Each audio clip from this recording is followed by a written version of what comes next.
right? So now we understand the key elements of a web page for the interaction, or the ones which are called web objects or web elements. So here are the list of web objects in all the applications. So any application should consist of all these web objects or some of these web elements. So it could be edit box, link, button, image link, an image button, text area, checkbox, radio button, drop down list. So any application has to consist all of these or some of these. It is important that you understand the web elements first. Okay, now we understand the web elements, and then the tool has to somehow interact and identify these web elements. It's not just enough that we know the web elements.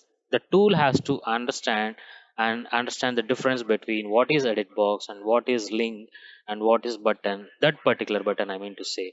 So there could be 10 buttons, but tool has to click that particular button, tool has to click that particular link, tool has to in this example both of these are edit boxes, but tool has to know this is for username and this is for password.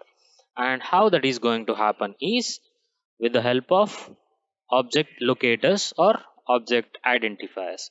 So there are 8 locators over here. What we see: id, name, class name, tag name, link text, partial link text, css locator, and xpath. I'm not going to explain in detail what are all these. We are going to learn over the time as we progress through the course.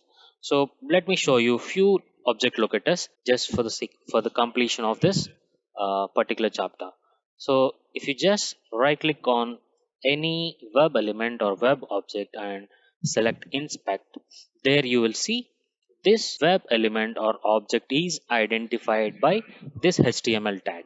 So you should know the basics of HTML and what are the tags in HTMLs. Just go through any link and try to read some of it so that you will understand betterly before you proceed for automation. But inside these HTML tags, you're noticing this is your ID. So this particular web element is identifiable by this ID, this name, this type. So similarly, this particular web element is identified by this ID called text password, name as text password. So similarly, this web element is identified by ID again. The class is of type button. It is a submit type. The name is submit. The value is login. So you see, these are the sum of identifier object identifiers.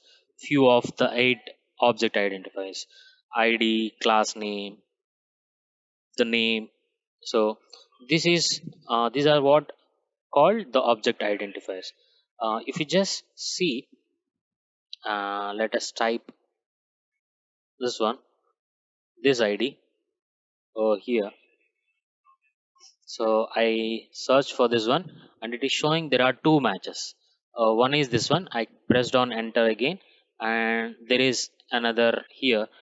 There are 2 objects which are matching this condition, having this name, but having this name under ID is only one, and that is this particular web element. So that means this object identifier or object locator is unique for this web element in this entire page. That means we can use this object identifier, and the tool will use this object identifier to locate this particular web element and then do an action on it, which is click action in this case.